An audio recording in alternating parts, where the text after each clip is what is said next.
Es licenciado en Economía y Derecho por la ITAM y por la UNAM, respectivamente. Tiene una maestría en Administración Pública y Desarrollo Internacional por la Universidad de Harvard. Es autor de distintas publicaciones sobre política monetaria, productividad y competitividad, eficiencia en políticas públicas, así como educación y sistemas electorales.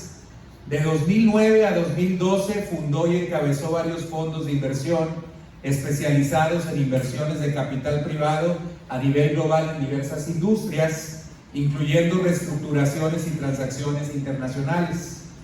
De igual manera, entre 2006 al 2009 fue director en jefe para América Latina en el Foro Económico Mundial, donde fue responsable de investigaciones e iniciativas del organismo, así como enlace con los principales líderes políticos y empresariales de la región. Entre el 2003 y 2006 trabajó como oficial de inversiones en la Corporación Interamericana de Inversiones perteneciente al Banco Interamericano de Desarrollo, donde destaca su función en la reestructuración de créditos e inversiones en diversas industrias y países en América Latina. También trabajó en el Banco de México en el área de inversión de reservas internacionales y cambios. De enero a noviembre de 2012 trabajó en el equipo de campaña y de transición del gobierno del presidente Enrique Peña Nieto como encargado de los asuntos internacionales. En 2012 fue incluido por la revista Poder en la lista de los 40 hispanos de mayor impacto en Estados Unidos menor a 40 años. En 2010 recibió el premio a liderazgo como embajador hemisférico por la Fundación del Consejo Americano de Negocios y fue calificado por la revista Poder como uno de los 100 mexicanos de mayor influencia. Igualmente en 2009 fue reconocido por la revista Expansión como uno de los 30 líderes mexicanos en sus 30 años. Ante estas credenciales que acabo yo de leer, cualquier persona podría decir sin problema, no que estamos hablando de mí o del hermano Juan Carlos, sino que estamos hablando de una persona que es muy sabia. Sin embargo, la persona que referí es Emilio Lozoya y hoy enfrenta cargos por corrupción. La Carta de Santiago dice en el capítulo número 3, versículo número 13, ¿quién es sabio y entendido entre vosotros? Y a través de esta pregunta que hace Santiago en el capítulo número 3, introduce el tema de la sabiduría, respondiendo a la pregunta mediante una descripción sobre la forma en la que debe de ser mostrada, para luego darnos dos contrastes entre dos clases de sabiduría: la sabiduría que es del mundo o terrenal y la sabiduría que es de Dios. Yo le quiero invitar a que abra conmigo la Biblia, ahí en Santiago capítulo número 3, y vamos a considerar el día de hoy versículos 13 hasta el versículo número 18. Inicio por leer el versículo 13 que dice: ¿quién es sabio y entendido entre vosotros? Muestre por la buena conducta sus obras en sabia mansedumbre. Lo primero que encontramos en el versículo número 13, como hace un momento referí y volví luego a leer, es una pregunta, y esta pregunta es una pregunta retórica. La pregunta es: ¿quién es sabio y entendido entre vosotros? Santiago hace esta pregunta porque quiere de alguna manera apelar a la conciencia de aquellas personas que están leyendo su carta, para que ellos juzguen si en verdad ellas son personas sabias y son personas entendidas. Inicié la introducción hablando acerca de algunos datos que algunos usan para justificar el que son personas sabias. También iniciamos presentando una reflexión en la cual se nos contrasta entre lo que es el conocimiento y entre lo que es la sabiduría. En esta ocasión Santiago lanza esta pregunta para hacernos ver que hay un doble propósito en el mensaje de Santiago. Primeramente, él quiere señalar que la sabiduría es más que mero conocimiento. Y en segundo lugar, Santiago quiere que nosotros nos demos cuenta de que la sabiduría se debe de demostrar. ¿Recuerda usted cuando empezamos a hablar acerca también de la fe, ahí en el capítulo número 2, Santiago utilizó una estrategia similar a la que ahora está utilizando en el capítulo número 3, cuando dice que muchos hablaban y muchos decían que tenían fe, pero era necesario que la fe se mostrara a través de las obras. Bueno, ahora Santiago nuevamente apela a la conciencia de las personas y les dice: si ustedes señalan y si ustedes dicen que son sabios, no es suficiente con que lo digan o con que lo expresen. Es importante que eso se muestre a través de lo que ustedes hacen. Por eso dice ahí en el versículo 13: ¿quién es sabio y entendido entre vosotros? Muéstrelo por la buena conducta. Esta segunda frase entonces corrobora lo que yo anteriormente había dicho, que el conocimiento y la sabiduría son dos cosas muy distintas. Recuerdo por ahí haber leído, para poder entender lo que es el conocimiento y la sabiduría, una anécdota en la cual se dice que un hombre muy sabio iba transitando por un lugar en el cual se encontraba una alberca, y entonces en la alberca de pronto él vio que una persona se estaba ahogando, y desesperada la persona levantaba la mano y gritaba para que le ayudaran, y la persona alcanzaba a salir y a decir: me ahogo, ayúdenme, me ahogo. Y entonces el gran sabio que pasaba por ahí vio a la persona que se estaba ahogando y le dijo: no se dice me ahogo, se dice me ahogo. Y siguió caminando, dejando ahogar a la persona. A veces a nosotros nos falta mucha sabiduría. Tenemos mucha información, tenemos mucho conocimiento, pero luego esa información y ese conocimiento no se traduce en acciones que muestren esa sabiduría que nosotros decimos tener. Para muestras de ello podríamos ver y revisar algunos contextos. Si pensáramos, por ejemplo, en nuestro contexto familiar, nos podríamos dar cuenta si efectivamente nosotros somos sabios o no lo somos. Y esto se ve a través de las conductas que tenemos y sobre todo de los resultados que obtenemos por medio de las conductas que nosotros llevamos a cabo. A veces tenemos mucho conocimiento de la Biblia, tenemos mucha información acerca de cómo debemos de hacer las cosas, pero cuando estamos viviendo estas experiencias en la cotidianidad, nos damos cuenta de que nos falta la habilidad y la capacidad para aplicar lo que nosotros decimos saber. La fe genuina, hermanos, porque de eso está hablando Santiago, debe de expresarse también a través de la sabiduría que nosotros tenemos en el diario vivir. Por eso Santiago dice: muéstralo a través de tus obras por la buena conducta. La primera manifestación de la sabiduría de Dios es que esta, hermanos, se verá reflejada en la manera en la cual nosotros nos conducimos.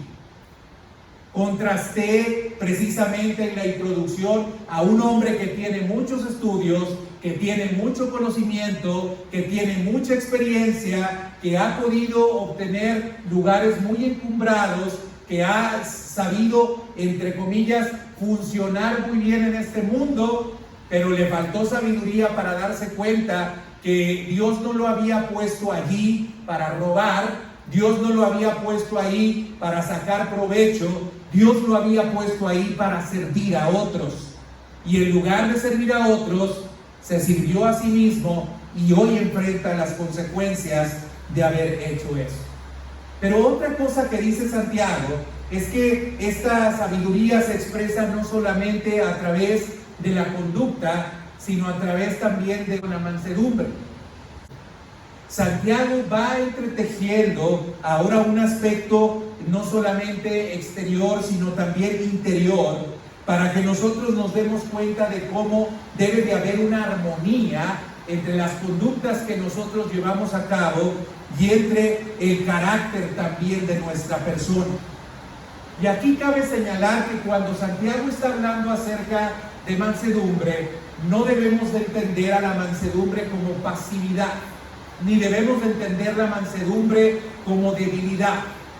Seguramente usted ha visto caballos muy fuertes y a pesar de que son muy fuertes, pueden ser controlados y pueden ser dominados. Son mansos y esto no es sinónimo de debilidad, sino que pueden ser conducidos de tal manera que esa fuerza que ellos tienen sirva a los demás. Lo mismo sucede con nosotros, hermanos. Si nosotros no somos sabios y si nosotros no nos conducimos con sabiduría por medio de la mansedumbre que Dios puede traer a nuestras vidas, entonces vamos a equivocar y vamos a fallar mucho. Tan es así que en el versículo número 14, Santiago entonces sigue hablando acerca de la sabiduría y dice: aquellos que dicen que son sabios, pero todavía tienen celos amargos y contención en su corazón, entonces no se jacten de ser sabios ni mientan contra la verdad. Es evidente que no hay sabiduría, hermanos, cuando nosotros no nos conducimos con mansedumbre, sino todo lo contrario. Dejamos que en lugar de que haya disciplina interna en nuestro corazón, los celos tomen dominio de nuestras vidas y nos convirtamos en personas que estamos contendiendo o que estamos peleando con las otras personas. Así es que lo primero que hace Santiago en los versículos 13 y 14, hermanos, es mostrarnos claramente que la manera en la cual se expresa la sabiduría es a través de nuestra conducta, es a través de nuestras obras, es a través de la mansedumbre que nosotros mostramos ante las situaciones que nosotros vivimos. Una vez que eso lo hace Santiago en los versículos 13 y 14, a partir del versículo número 15 y hasta el 18, Santiago entonces pasará a describir dos clases de sabiduría. Y yo quiero que usted ponga mucha atención aquí, porque al hacer la descripción, yo quisiera que usted fuese identificando si la sabiduría que usted dice tener y aplicar en todos los contextos en los cuales se desenvuelve es una sabiduría terrenal o si es una sabiduría que viene de Dios. Veamos primeramente la descripción de la sabiduría terrenal. Dice ahora el versículo número 15: porque esta sabiduría no es la que desciende de lo alto, sino la terrenal, animal y diabólica. Porque donde hay celos y contención, allí hay perturbación y toda obra perversa. ¿Cuál es el origen de la sabiduría? Primeramente, no proviene de Dios.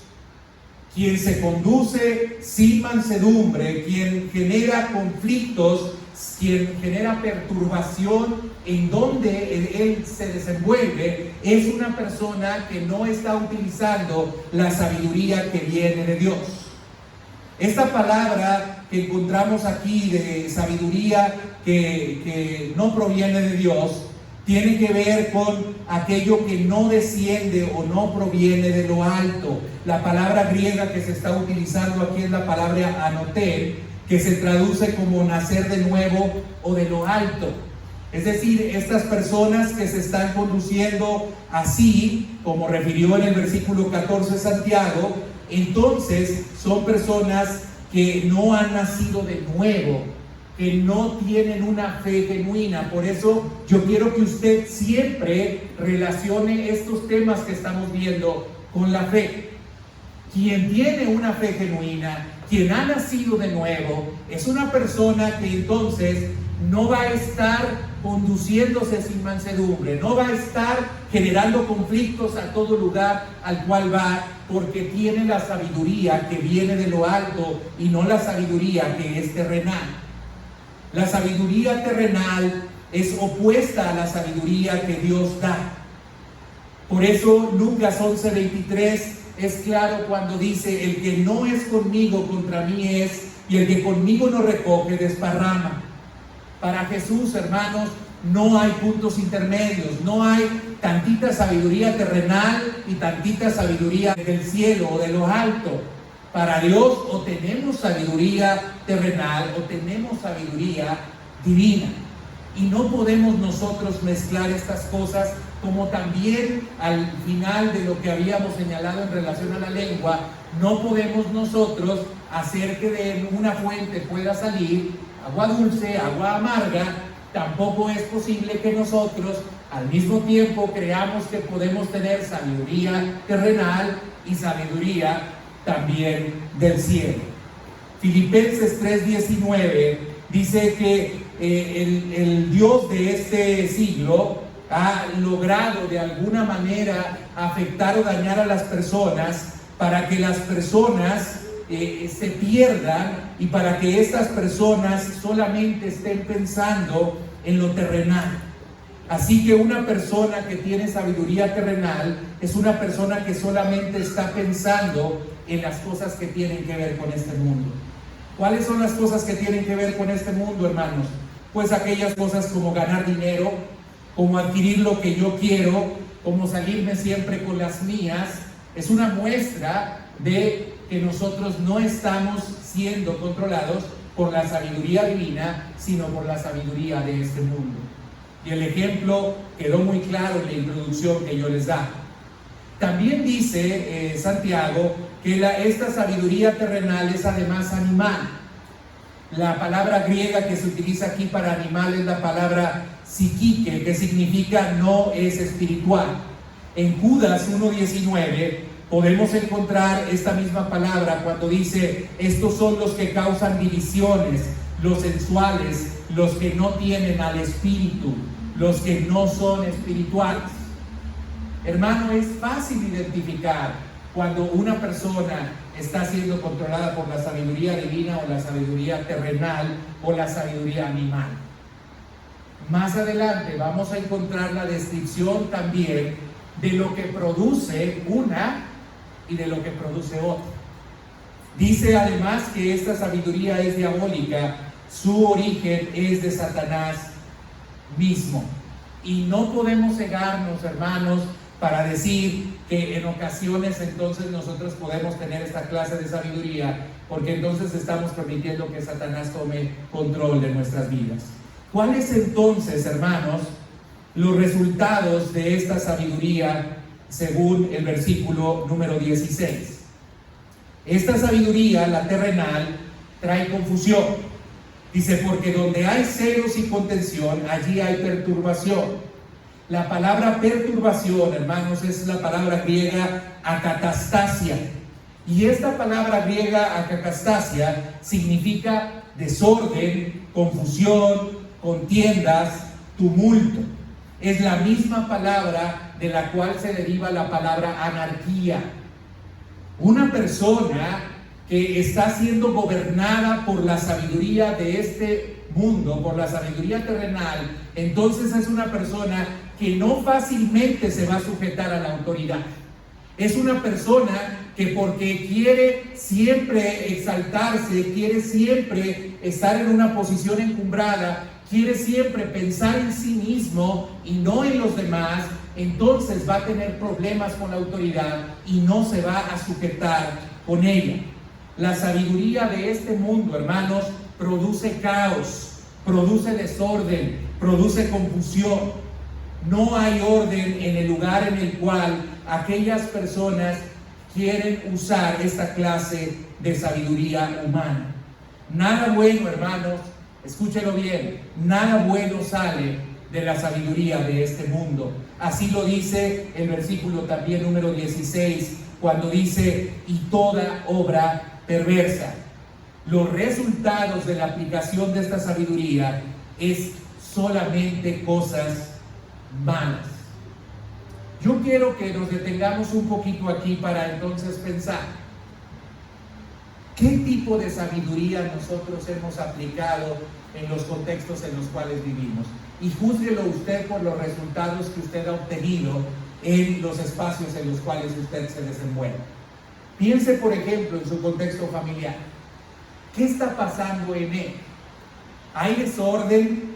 ¿En su lugar solamente hay perturbación? ¿Hay sedición? ¿En su hogar solamente hay contiendas? ¿Hay confusión? Si esto está pasando en el contexto de su familia, entonces, hermano, usted tendría que pensar que no está utilizando la sabiduría que viene de Dios, sino la sabiduría humana. Si lo traducimos esto en contextos como puede ser su trabajo, también podríamos entonces juzgar qué tipo de sabiduría se utiliza allí. Y no quiero que piense solamente en aquellas personas que usted tiene que obedecer y que son sus jefes. Quiero que piense en usted. ¿Qué genera usted? ¿Qué hace usted en el contexto laboral en el cual se encuentra?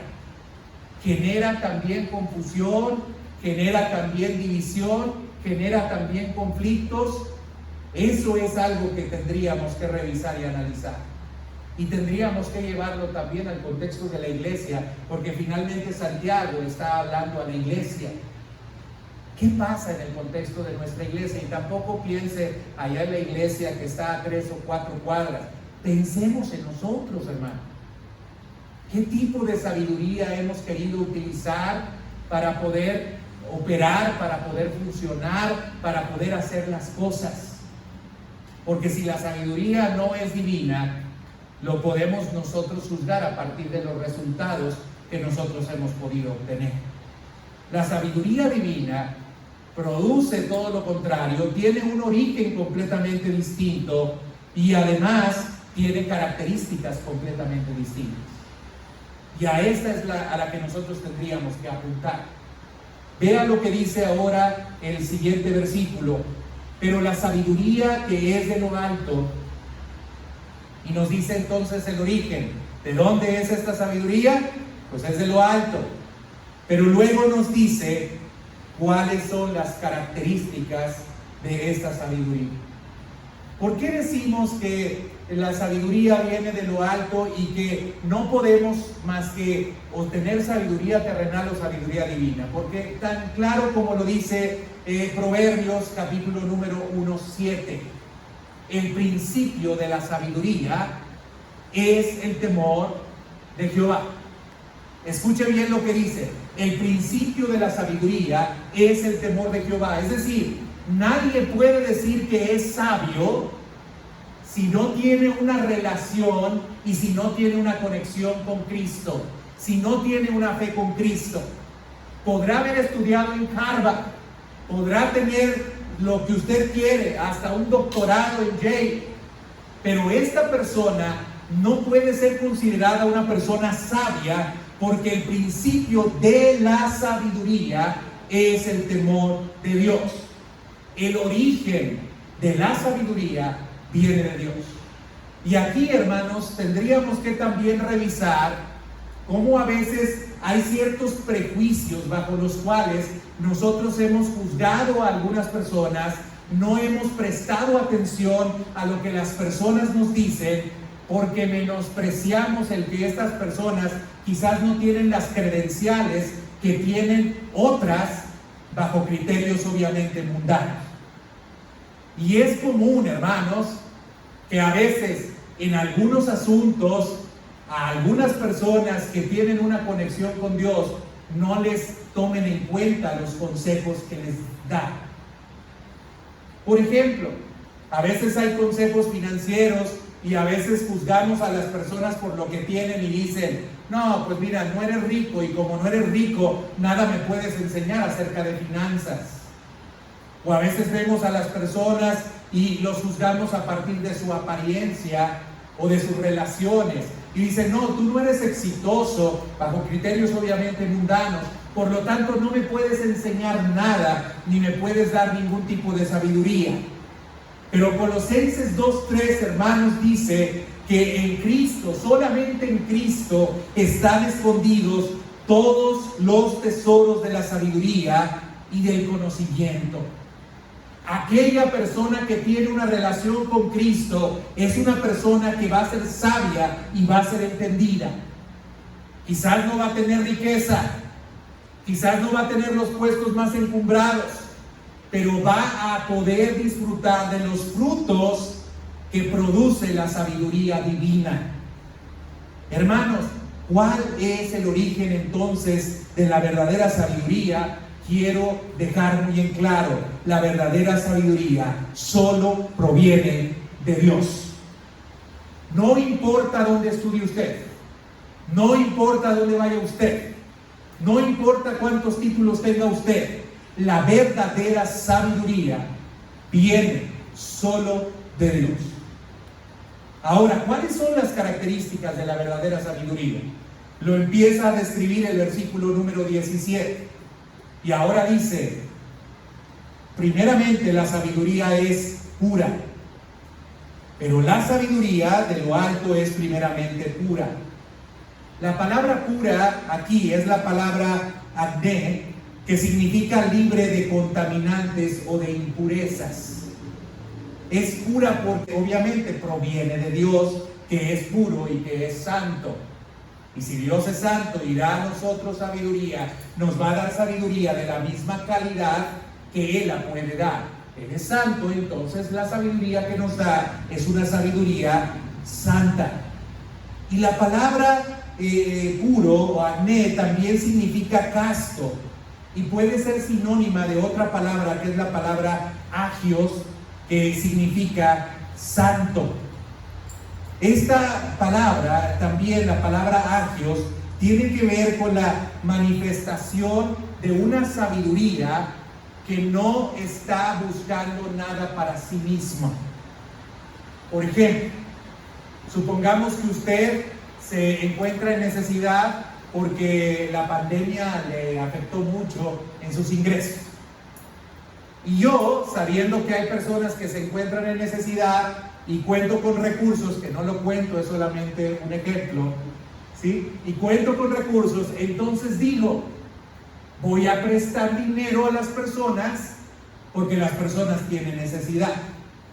Pero la voy a prestar con la intención de generar un interés muy alto a estas personas, de tal manera que yo me pueda aprovechar y pueda sacar una buena ventaja económica de esta situación.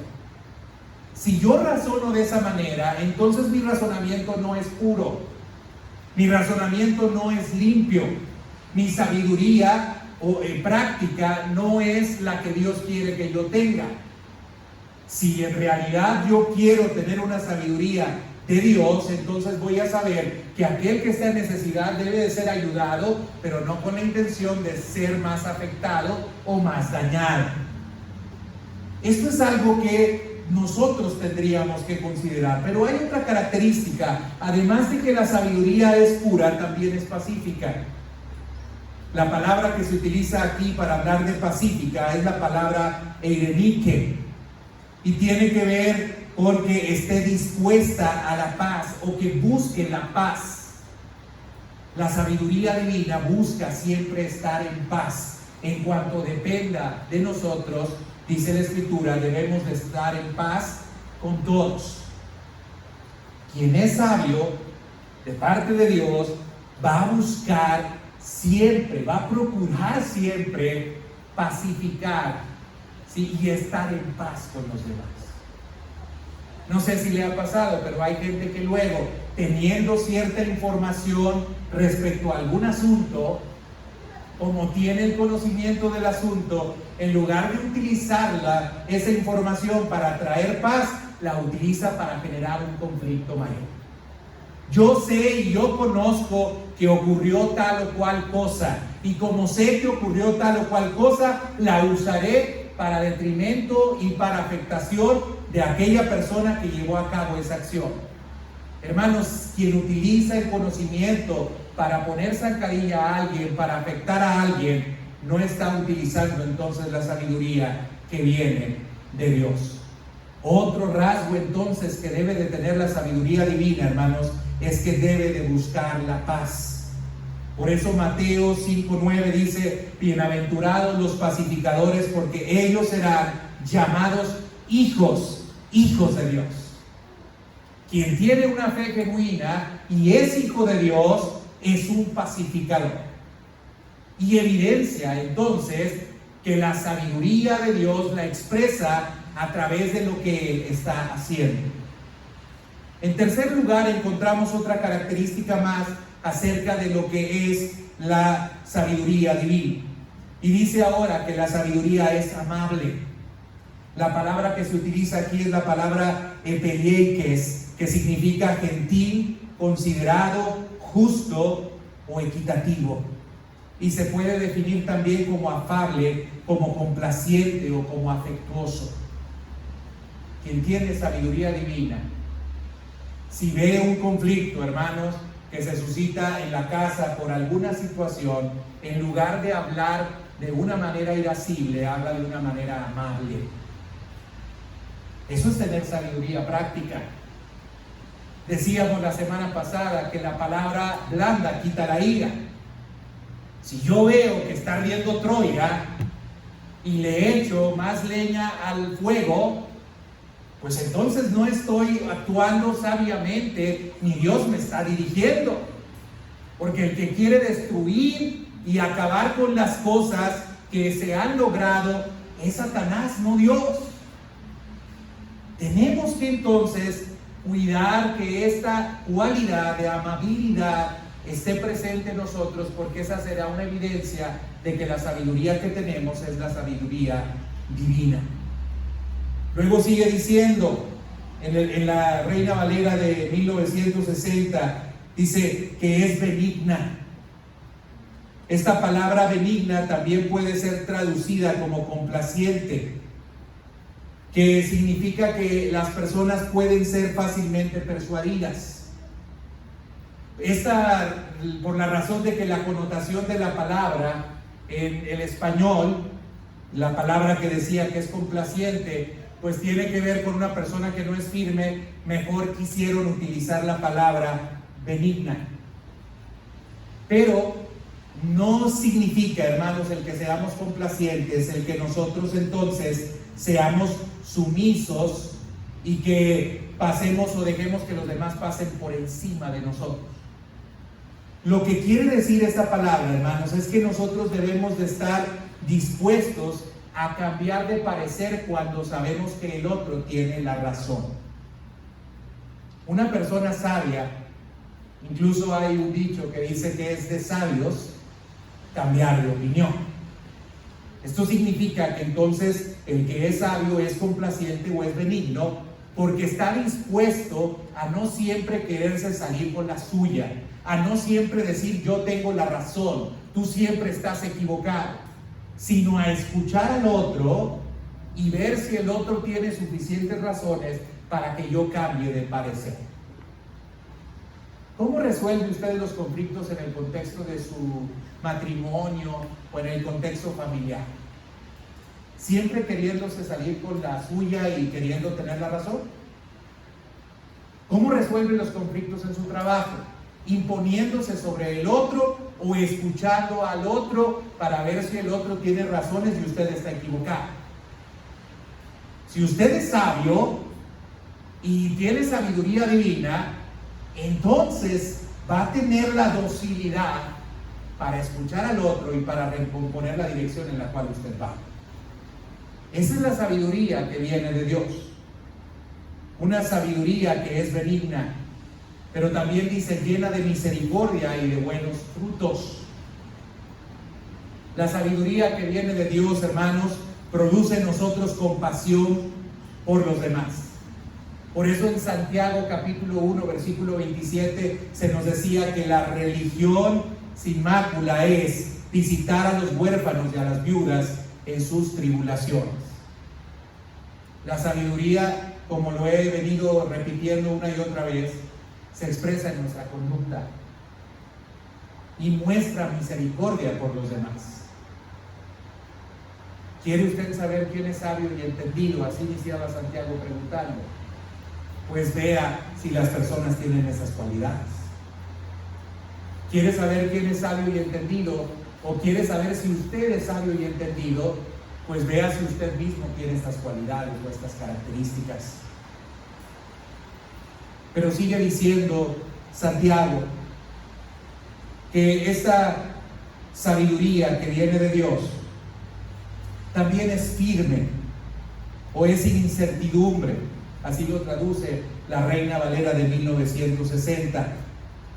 Es decir, que es una sabiduría que no duda en nada.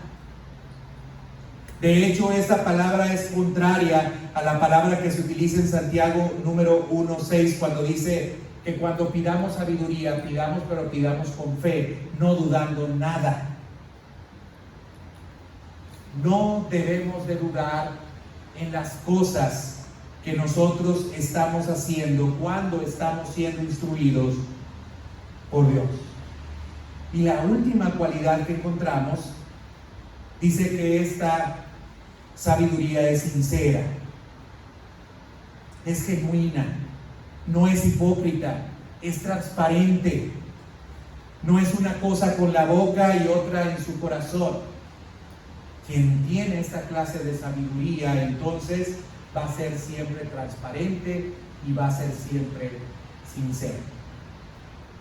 Ahora bien, hermanos, el resultado de esto, versículo 18, es: y el fruto de justicia se siembra en paz para aquellos que hacen la paz. El resultado de la sabiduría divina, hermanos, es que nosotros debiéramos de tener paz con nosotros mismos, con Dios y con nuestro prójimo. Así que juzgue usted qué tipo de sabiduría tiene.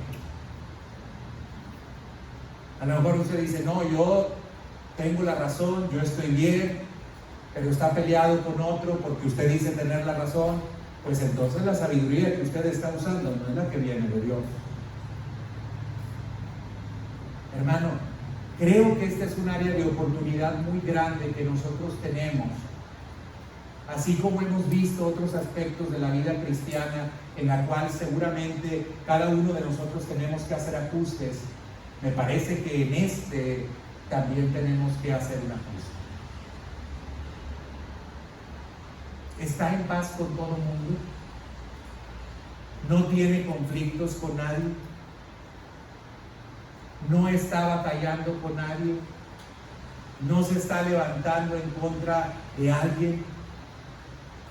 Si es así, la sabiduría de Dios está con usted. Pero si hay algunas cosas o rasgos contrarios a estos, entonces la sabiduría divina no es la que nosotros estamos aplicando.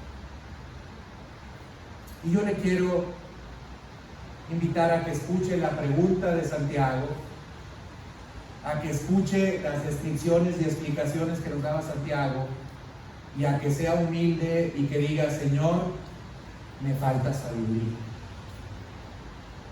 El mismo Santiago dice que el que tiene falta de sabiduría, pídala a Dios, el cual da abundantemente y sin reproche, pero pida con fe, no dudando nada.